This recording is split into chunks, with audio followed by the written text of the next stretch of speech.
Bienvenido a Saboreando la Palabra, el comentario a las lecturas de la Misa Dominical. Te habla el Padre Ángel Siapi, de la Parroquia Cristo Redentor en el Paraíso, San Juan, Puerto Rico. Recuerda que en la descripción están las citas bíblicas de las lecturas, el enlace al guión de la Lección Divina, el enlace a los apuntes del comentario y la dirección de la página web de la Parroquia Cristo Redentor. En el nombre del Padre, del Hijo y del Espíritu Santo. Amén. Dios, Padre Todopoderoso, que has enviado al mundo la palabra de la verdad y el Espíritu de la santificación para revelar a los hombres tu admirable misterio, concédenos profesar la fe verdadera, conocer la gloria de la eterna Trinidad y adorar su unidad todopoderosa. Por nuestro Señor Jesucristo, tu Hijo, que vive y reina contigo en la unidad del Espíritu Santo y es Dios, por los siglos de los siglos. Amén. Domingo del tiempo ordinario, la Santísima Trinidad, ciclo B. Estamos retomando el tiempo ordinario luego de cerrar el tiempo pascual. Y como todos los años comenzamos con la solemnidad de la Santísima Trinidad. Y continuaremos la semana próxima con la solemnidad del Santísimo Cuerpo y Sangre de Cristo, para luego retomar los domingos del tiempo ordinario con la numeración consecutiva. Comentemos pues las lecturas, comenzando por la primera. La primera está tomada del libro del Deuteronomio, capítulo 4. Este texto va dirigido a los israelitas después de la experiencia del desierto.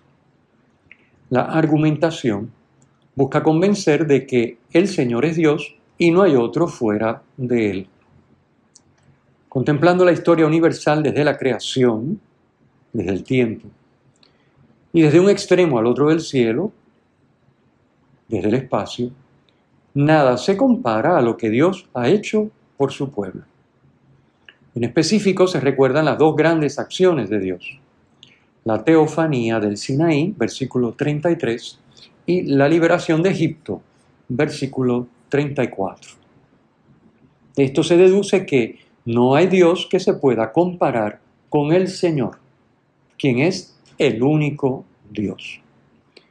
Él es, por tanto, el único que puede salvar, actuando en favor de su pueblo como lo ha hecho antes. Pero es necesario observar sus mandatos y preceptos para alcanzar la promesa de felicidad y de una vida larga en la tierra que Dios le ha dado a Israel. Entre la memoria de lo que Dios ha hecho y lo que se espera recibir de Él conforme a sus promesas, media la ley. La obediencia a sus preceptos, que es el camino que hace posible alcanzar lo prometido. Segunda lectura. Tomada de la carta a los Romanos, capítulo 8. En el texto aparecen las tres divinas personas. Por eso encontramos este texto de Romanos en esta fiesta de hoy, en esta solemnidad de la Santísima Trinidad, porque aparecen las tres divinas personas. Por medio de la obra del Hijo hemos recibido el Espíritu de Dios, para ser en verdad hijos del Padre, a quien podemos llamar Abba, Papacito, versículo 15. Las obras de la carne, o sea, los esfuerzos que lleva a cabo el hombre por su cuenta, recuerden que la carne es la humanidad, los esfuerzos que lleva el hombre a cabo por su cuenta, por ejemplo, para cumplir la ley, no salvan. Lo que salva son las obras del Espíritu, es decir, las que el Espíritu obra en aquellos que se lo permiten. Como nos dice San Pablo en el versículo 14, cuantos se dejan llevar por el Espíritu de Dios, esos son hijos de Dios. Quien se apoya en las obras de la carne, las obras humanas, vive en el temor y tiene un espíritu de esclavitud. Versículo 15. Su herencia es la muerte. Por el contrario, los hijos de Dios han recibido un espíritu de hijos de adopción, versículo 15, que los hace libres por, con y en el Hijo, y su herencia es la vida eterna. En el versículo 17 encontramos la expresión herederos de Dios. Herederos de Dios se entiende en el sentido hebreo de tomar posesión. Lo propio de un heredero es tomar posesión de la herencia. Luego, si somos herederos de Dios, quiere decir que los bienes divinos son nuestros, como hijos de Dios que somos. Así que participamos en la herencia, tomamos posesión de la herencia de Cristo. Por eso somos coherederos con Cristo, versículo 17, quien por su naturaleza divina posee todos esos bienes. Cristo los posee porque es Dios, pero nosotros somos hijos de Dios y por lo tanto es nuestra herencia. Esos bienes divinos son nuestra herencia. Bien, pues esto se realiza sufriendo con Cristo. Dice San Pablo, si sufrimos con Él, seremos también glorificados con Él. Versículo 17. Y la carta a los Hebreos recordamos que dice de Cristo, esa frase tan impactante, en el capítulo 5, versículo 8, dice de Cristo que aún siendo hijo, aprendió, sufriendo, a obedecer. El sufrimiento con Cristo, el Hijo, es el camino para la glorificación que Dios promete a sus hijos. Lo mismo que sucedió con Cristo, la obediencia a la voluntad del Padre le comportó sufrimiento. Sufriendo aprendió a obedecer. Pues nosotros, sus hermanos, hijos del Padre, hijos de Dios, el camino para nosotros es el mismo. El sufrimiento junto con Cristo. Cristo en nosotros, nosotros en Él. Ese es el camino para la glorificación. Recorreremos el mismo camino de Cristo. En obediencia a la voluntad de Dios, sufriremos con Cristo y alcanzaremos la glorificación que Dios promete a sus hijos. Pasemos al Evangelio, que es la conclusión del Evangelio según San Mateo. Mateo 28, versículos 16 al 20, el final. Y nos narra estos últimos versículos el encuentro de los 11 con el resucitado. Jesús no inicia su ministerio público en Jerusalén, que es la sede de la autoridad religiosa y el lugar donde ubica el templo, que es la morada de Dios en medio de su pueblo. La misión de Jesús comenzó, como recordamos muy bien, en Galilea, llamada Galilea de los Gentiles, por haber sido invadida por los asirios hacia los años 734 al 721 a.C., quienes deportaron sus habitantes y trajeron extranjeros para repoblarla. Galilea simboliza la desesperanza y la falta de futuro a las que Jesús devuelve la ilusión y la esperanza.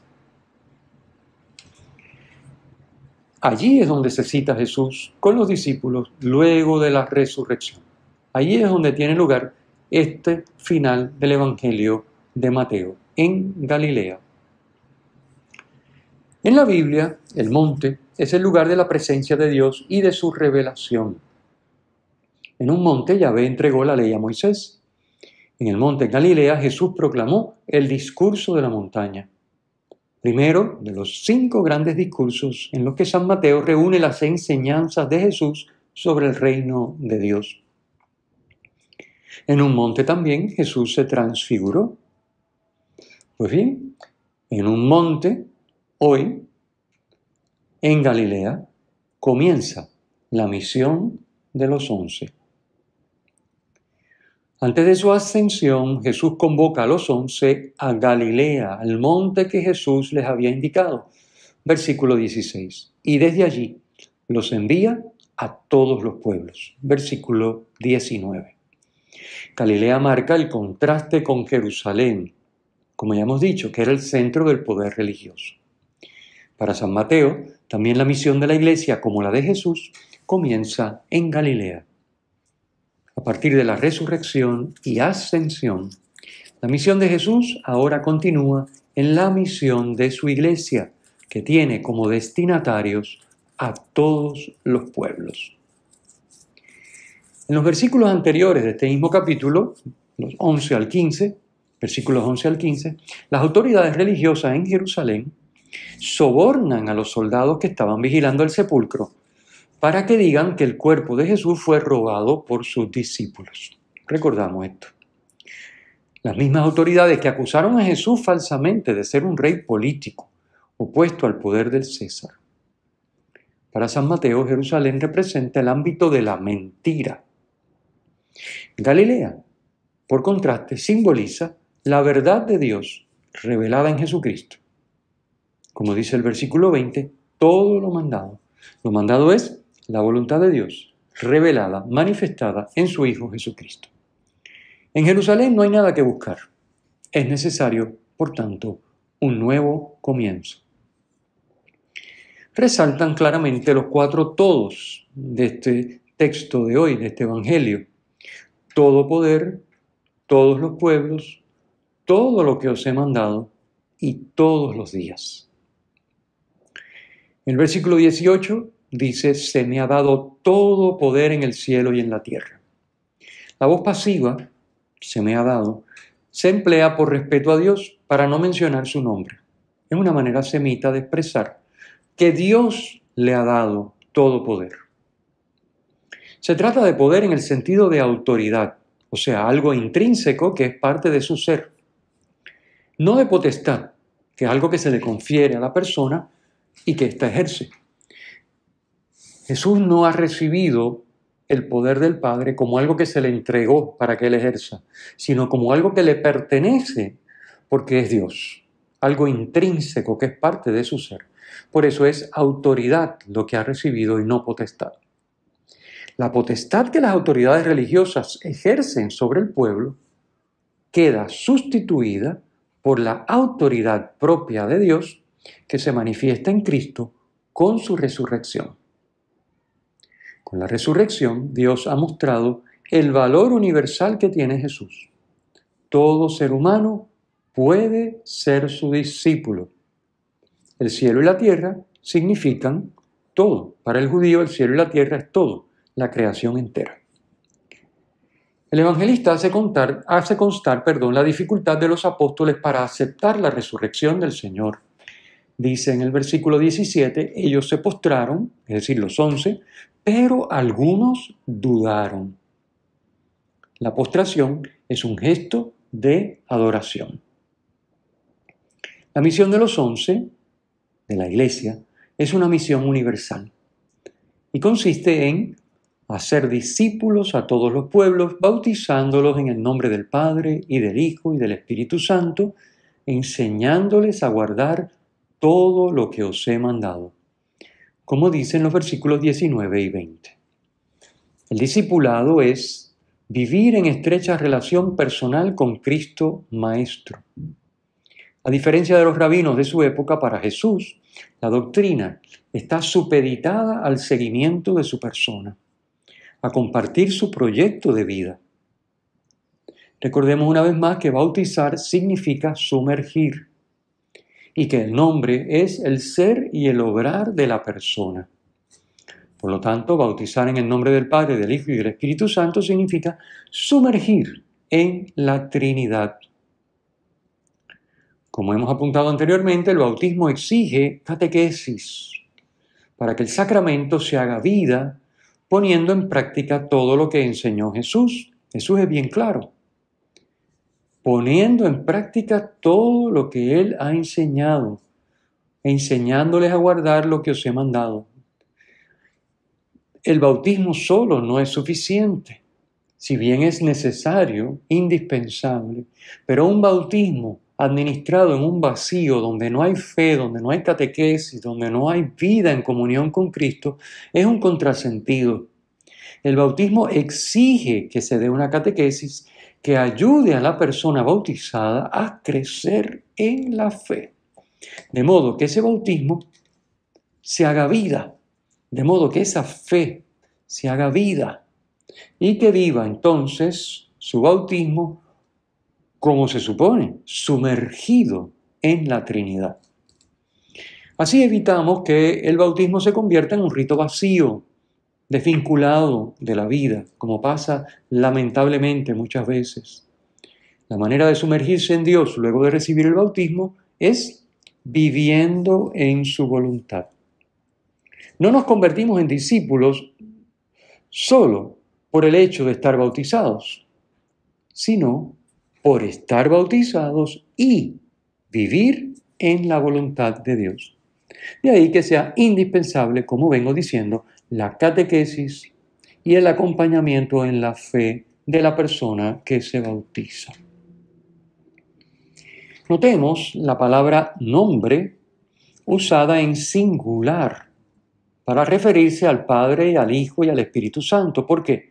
Porque se trata del nombre, es decir, del ser de Dios. Y Dios es un solo Dios en tres personas, Padre, Hijo y Espíritu Santo. Dios no es una persona, sino una trinidad de personas de única naturaleza e iguales en su dignidad.